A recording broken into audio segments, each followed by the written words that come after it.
Hello, I'm Billie Scruse, and welcome to Communities on Point. For years, women have been quite fond of their magazines, from Glamour to Oprah to Essence to In Style. And today, I've got a young lady who has decided to launch her own publication. You've heard it, her own publication in the greater Hartford area. And it's called Beautifully Inspired Women. Love the title. I just love the title. I'd like to welcome to my show today Dorothelia, Barnett, and she is the CEO and publisher of Beautifully Inspired Women. Welcome to the show today, Dorothelia. Thank you. Thank you for having me. I wanted to ask you, what was your inspiration behind creating the magazine? Well, I've always been a writer from a very early age. I decided to do this particular type of magazine. I started my first magazine in 2007, a completely different magazine, but I was inspired, I guess, because I found that a lot of women my age, they don't look what society feels 40 should look like. Between myself, my girlfriends, co-workers over the years, I have found that women, we just don't want to carry that title over the hills anymore. So I decided that I wanted to come out with a publication for us, one where women can identify being 40, but being beautiful, being glamorous. So that was pretty much what inspired me. I like that because immediately when I saw the magazine, it reminded me of More, because there is a national publication called More, okay, and they focus on women over 40. Mm-hmm. But clearly, on the cover of this magazine, when you look at it, the layout, if you will, reminds me a little bit of Essence. And the reason, of course, I say Essence is because it's women of color that are on the cover of the magazine. And as you said, when you launched the magazine, or the creativity behind the magazine, it was about women who look like you, mm-hmm, who look like me. Mm-hmm. So I can say, yes, I am a woman over 40. Mm-hmm. Yes, and I'm proud of it. Yeah. With that said, when I thought about Essence, and I just want to mention this, Essence used to do an annual publication where they used to, the theme of that particular edition was women who were 40 up to 100 years of age. And I always used to look forward to seeing that particular edition, yeah, because I couldn't believe when I saw a woman who was like 70 years of age, and she might have looked like she was 50. Right. It always made me to just aspire to be like her, right, Right. And when you put together the layout for it, I mean, what were you thinking specifically? Mm-hmm. What were you thinking? Because I mentioned More, I mentioned Essence magazine, but mm-hmm, were some of those the types of magazines that you wanted your magazine to look like or read like, or what? Well, I know that I wanted the quality of the magazine to be one that was very enriching. However, this particular magazine, I mean, I guess I can say that I've been inspired by Essence growing up, seeing Essence and Jet in the household. But I wanted to come up with a publication that had a little different edge. This particular magazine, first of all, is an online publication.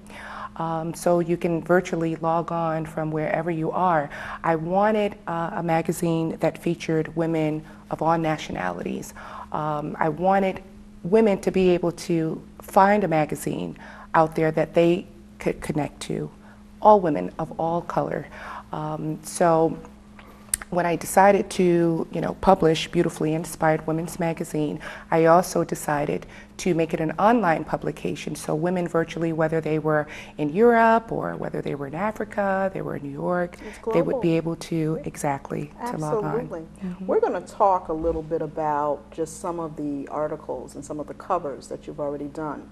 One is with Ann Thompson, and the theme or title, if you will, was called Scratching Can you tell us a little bit about what that particular piece was about?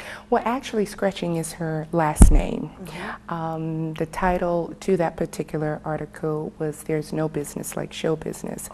Ann Thompson Scretching is an offstage Broadway play writer and director out of New York. She's very well known for a lot of controversial plays in New York by other actors such as Denzel Washington, Felicia Rashad, just to name a few. And I had heard about her through a show, Sisters Talk. And I just found her story very interesting because, again, she's had her struggles through trying to get a lot of her plays launched in New York by, a lot of the black theaters that weren't very accepting to the type of plays that she came out with. But there was one particular theater in New York that loved her work and gave her the opportunity of expressing and sharing her work to the rest of the world. And she became very, very, very known for a lot of her controversial plays. Oh, wonderful, wonderful. There's another edition, Nadine Thompson, Turning Her Dreams into an Empire. Yeah. Tell us a little bit about that story. Well, Nadine, she's one of my inspirations. She's the CEO and founder of Soul Purpose, which is an all-natural skincare and makeup. She's launched a new makeup line for women of color. And some women may know her from Warm Spirit, which was another all-natural product that she launched prior to Soul Purpose. And she was in partnership initially and decided to just kind of launch her own line, which is doing extremely, extremely, extremely well. And one of the things that I found very fascinating about Nadine is not only is she the type of woman that empower other women to become entrepreneurs, but her husband and her, they also have their own foundation called the Thompson Foundation out of Africa, where they go and they've done things such as building wells for some of the natives there in more of the rural areas where things just, like basic water, whereas we may take advantage of that, building those wells have provided, water. She, through the foundation, they have provided furniture and desk and other school supplies for some of the orphanages in New York. So I was in Africa. In philanthropy. Yeah, very much so. So I was very inspired, not just because of her being empowering other women to become entrepreneurs, but her passion for giving back to other people in other countries. Well, it's nice to hear again, you've identified these individuals, but also obtaining access to these individuals. I think that's wonderful, and really doing your homework and making some real serious decisions about who you want to focus on and feature in your magazine. You're on what volume now, the 4th or the 5th? Yes, I'm on the 4th. Actually, the 4th will be published the 5th of September. Okay. Yes. Okay.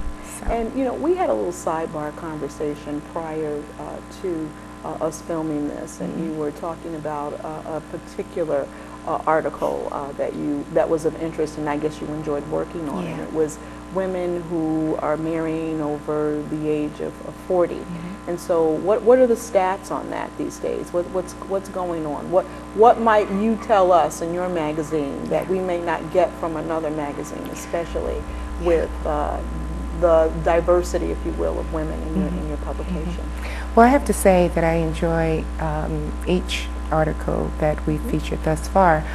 That happens to be one of my favorite because what I have found, a lot of my girlfriends have gotten married over the age of 40, and I wanted women to be encouraged in knowing that whether you are over the age of 40, whether you've been married, whether you're on your first or your second marriage, or you've never been married at all. I wanted to utilize other women as a resource in letting other women globally know that there are men that are still out there that believe in love and holy matrimony and getting married. And it doesn't mean that it's the end for you because you're over 40 and you've never gotten married, or you're on your first or your second marriage. So I wanted to feature other women who are happily married, who have some of the most romantic stories of how they met their mate, their soulmate, and use that as a tool to let other women know that if it happened to them, it can happen to you.